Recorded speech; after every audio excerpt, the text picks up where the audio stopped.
Hello all. Here I Komal Sharma welcomes you all at our Gargi classes. आज का जो मेरा topic है that is inference.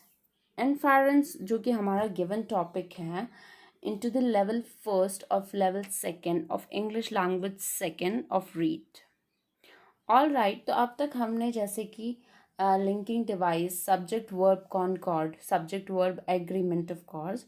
And now this one is our last topic of unseen passage, जिसमें कि आपका grammar portion किससे relevant जो भी क्वेश्चन आते हैं, तो ये हमारा लास्ट टॉपिक है विच इज़ इन्फेरेंस. अब तक हमने ग्रामर पोर्शन के of language first and language second के जो जो टॉपिक कवर किए हैं in my last video, those are parts of speech, tenses, determiners, changes of degree. And in language second, linking devices, subject verb agreement, and this one is the last, the inference. All right then, so here I'm moving ahead. What does it mean by inference, and what kind of questions will be asked in our question paper, which are will be all relevant to the inference. Inference से relevant जो भी unseen passages में जो question आएंगे वो किस तरीके से आएंगे और हमें किस तरीके से उसको ऑप्ट आउट करना है, इसके बारे में आज हम स्टडी आउट करेंगे. तो सबसे पहले जानते हैं what does it mean by inference.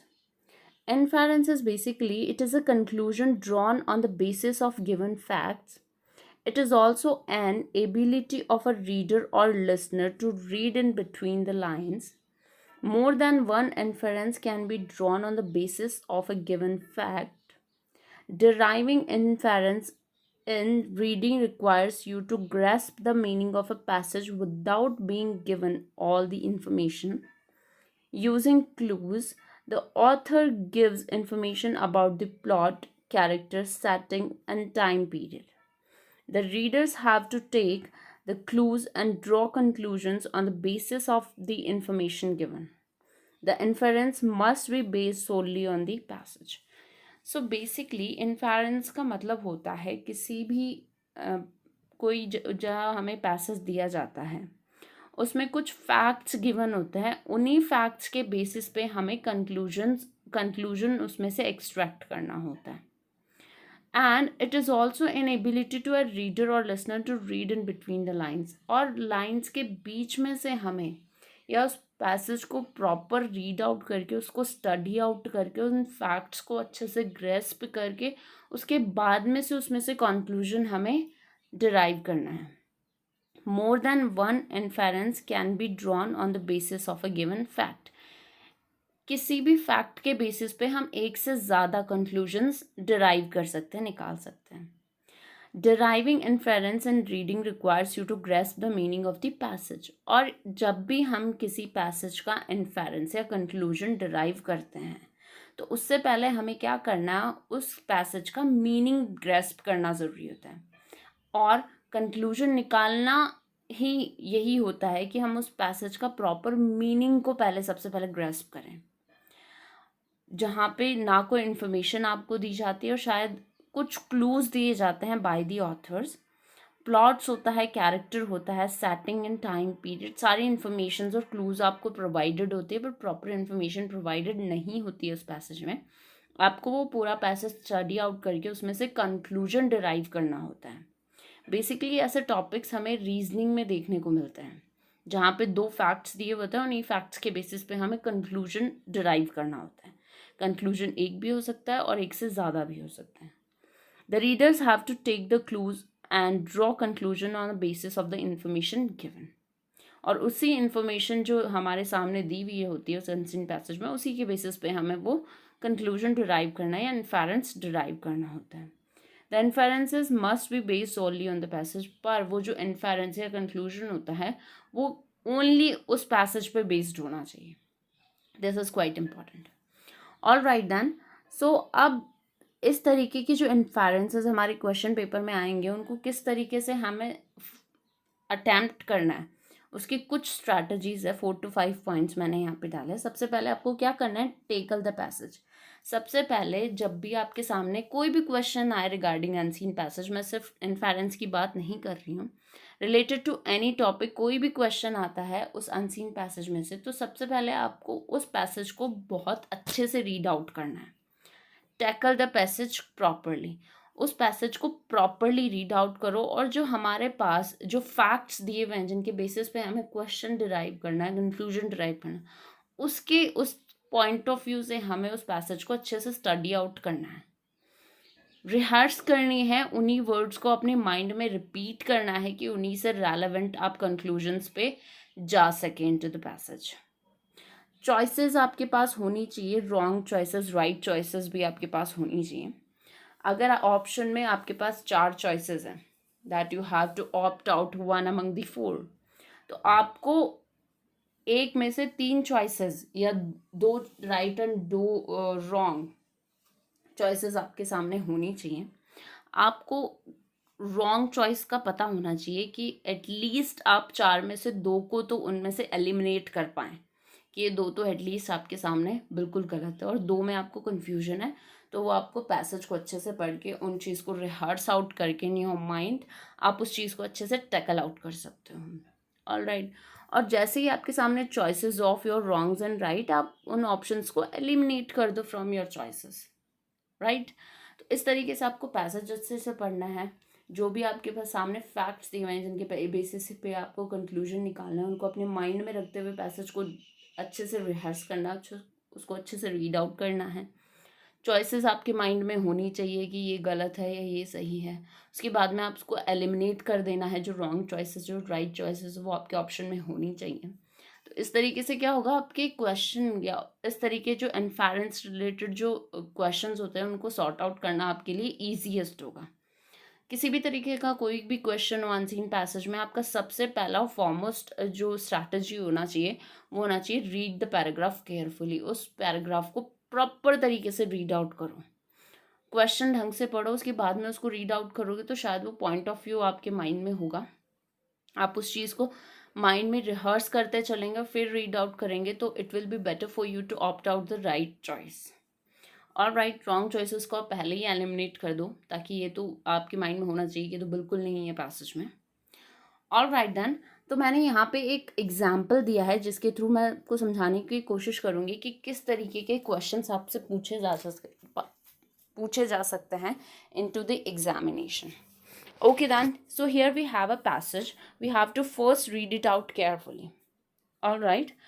People people are always less happy to accept scientific data they feel contradicts their preconceived beliefs. No surprise here, no human likes to be wrong. But science isn't supposed to care about preconceived notions.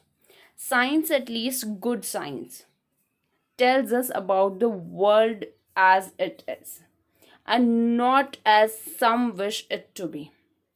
Sometimes what science finds is consistent with a particular religion's wishes, but usually it is not.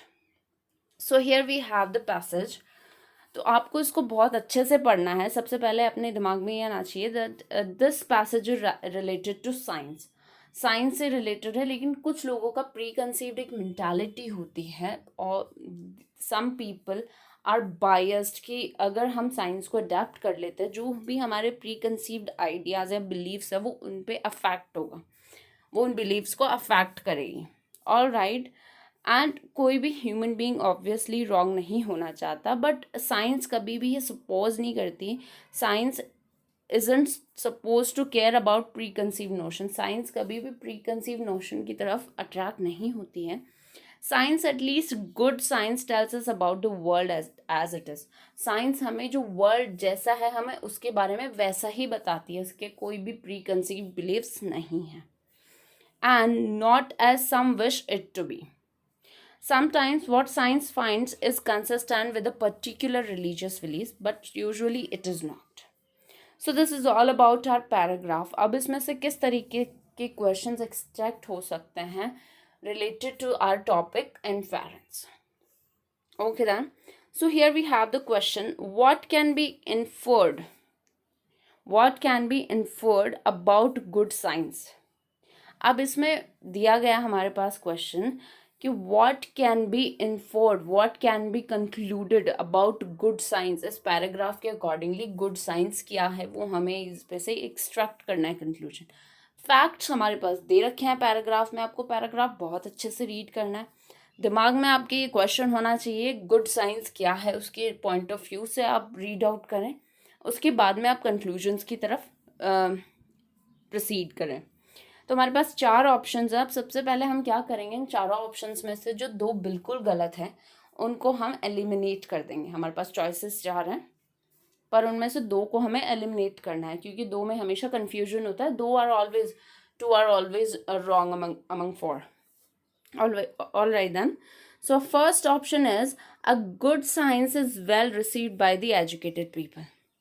अब आप on the very instant ये समझ सकते हैं कि इस paragraph में at least ऐसी कोई बात नहीं हुई है जिसमें कि ये हो कि अच्छी साइंस वही है जिसको एक वेल एजुकेटेड पर्सन ही रिसीव कर सकता है या रिसीव करता है, या एक एजुकेटेड पर्सन ही साइंस को रिसीव करता है। ऐसा कुछ नहीं दे रखा। सो यहाँ पे ये ऑप्शन बिल्कुल गलत है, क्योंकि ऑप्शन थ्रू आउट पैसेज, आप दोबारा रीड आउट करें पैसेज को, आपको ऐसा कुछ फैक्ट उसमें नहीं मिलेगा।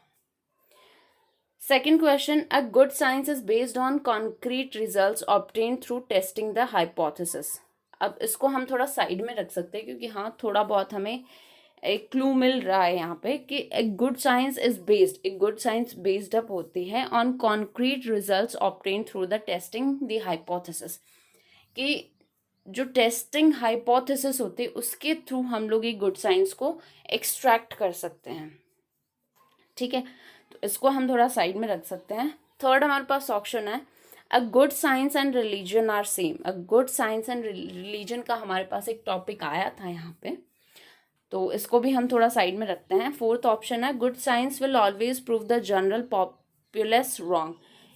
तो फर्स्ट और फोर्थ ऑप्शन तो बिल्कुल गलत है, क्योंकि ना तो फर्स्ट के फैक्ट्स हमारे पास है ना फोर्थ के फैक्ट्स हमारे पास है। इसमें ऐसा कुछ नहीं दिया हुआ जिसमें ये प्रूफ हो कि गुड साइंस हमेशा ये प्रूफ करती है कि जो जनरल पॉपुलेस है वो रॉन्ग होती है। नहीं, जो वर्ल्ड जैसा है वैसा ही साइंस रिप्रेजेंट करती है। अब देखो हमारे पास 4 चॉइसेस में 2 चॉइसेस हमने बिल्कुल एलिमिनेट कर देगी। Now we have 2 choices, among these 2 choices we have to opt out one only. ठीक है, तो अब हमारा क्वेश्चन हम दोबारा से देखते हैं, what can be inferred about good science. तो अब आपको क्या करना है, इन्हीं दोनों फैक्ट्स के बेस पे हमारे पास जो कंक्लूजन हमने एक्सट्रैक्ट किए हैं द 2 अमंग द 4, उसके बेसिस पे हमें पूरा पैराग्राफ स्टडी आउट करना है। उसके बाद में हमें इसको दोबारा से रिलेट करना है। तो हमारा जो थर्ड ऑप्शन है that is a good science and religion are same. तो शायद कहीं ना कहीं आपको पैराग्राफ में कंक्लूजन मिल जाएगा कि इसमें ऐसा पैराग्राफ से रिलेटेड ये चीज़ नहीं है, कुछ पॉइंट्स हैं, फैक्ट्स हैं, बट ऑलमोस्ट पूरे नहीं मिलेंगे आपको। सेकेंड ऑप्शन जो है वो क्या है, a good science is based on the concrete results obtained through testing the hypothesis. तो ये आप जब पैसेज को रीड आउट करेंगे तो आपको थर्रली ये कंक्लूजन वहाँ से एक्सट्रैक्ट कर सकते हैं कि गुड साइंस हमेशा बेस्ड होती है जो भी कॉन्क्रीट रिजल्ट्स हम ऑब्टेन करते हैं थ्रू द टेस्टिंग हाइपोथेसिस। एक गुड साइंस वही होती है जिससे कि एक्सपेरिमेंटल जो होती है, एक्सपेरिमेंट करके फिर हम जो भी रिजल्ट निकालते हैं वही एक अच्छी साइंस होती है। ऑल राइट, तो अब दोबारा पैराग्राफ को आप रीड कर लीजिए, अपने इस सेंटेंस को जस्टिफाई भी आप कर सकते हो। तो इसमें क्या दे रखा है, people are always less happy to accept scientific data, they feel contradicts their preconceived believes. No surprise here, no human like to be wrong. But science isn't supposed to care about preconceived notions. Science, at least good science, tells us about the world as it is and not as some wish it to be. Sometimes what science finds is consistent with a particular religious belief, but usually it is not. तो यहाँ पे obvious है religion और science on few aspects on similar stage पे हो सकती है, but the both aspects science and religion are not same on each aspect at all. few aspects पे होती है but not on each. All right, तो यहाँ पे हमें क्या कंक्लूजन मिल रहा है कि एक गुड साइंस वही है जो एक्सपेरिमेंट्स के थ्रू हम जो आइडियाज़ को या जो रिजल्ट्स को एक्सट्रैक्ट करते हैं, that is what we call the good science. तो इस चीज़ का इन्फर सीधा सा इस क्वेश्चन का इन्फर क्या है, what can be inferred about good science. एक गुड साइंस को लेके हम क्या इन्फर कर सकते हैं through this passage, that a good science is based on concrete results obtain through the testing of the hypothesis. All right, ना तो ये प्रीकंसीव्ड आइडियाज़ पे बिलीव करती है ना किसी रिलीजन से अटैच्ड है पूरी तरीके से, कुछ पॉइंट पे है बट हर पॉइंट पे नहीं है। तो एक अच्छी साइंस वही है जो जो वर्ल्ड जैसा है उसको वैसे ही रिप्रेजेंट करना थ्रू एक्सपेरिमेंट्स और concrete results. Alright, so this is all about our particular topic, inference. Still, if you have any kind of doubt, question और query है आपके माइंड में, तो आप मुझे डायरेक्ट मेल कर सकते हैं upon our email ID which is gargiclasses.edu@gmail.com। मैं इसी संडे को आपको आपका डाउट क्लियर करूँगी, आपका जो भी क्वेश्चन है उसका आंसर प्रॉपर देने की कोशिश करूँगी, जो कि हम हर संडे ऑफ द मंथ जो चीज़ एसोशिएट कर रहे हैं, एक डाउट क्लियरिंग सेशन क्रिएट करते हैं on each Sunday off the month, वो हम हर संडे को करेंगे। तो आप हमें कभी भी ईमेल कर सकते हैं रिगार्डिंग योर क्वेश्चन, क्वेरी और डाउट। ऑलराइट, सब्सक्राइब करना ना भूलें। इफ़ यू थिंक मैंने जितने भी यहाँ पे इंफॉर्मेशन रिगार्डिंग इन्फ्लुएंस दिया है वो करेक्ट है आपके अकॉर्डिंग, आपको समझ में आया है, तो do like the video and of course bell icon को प्रेस करना ना भूलें ताकि आप हमारे हर वीडियो की नोटिफिकेशन आपको प्रॉपर टाइम टू टाइम मिलते रहे। So thank you so much for watching this video.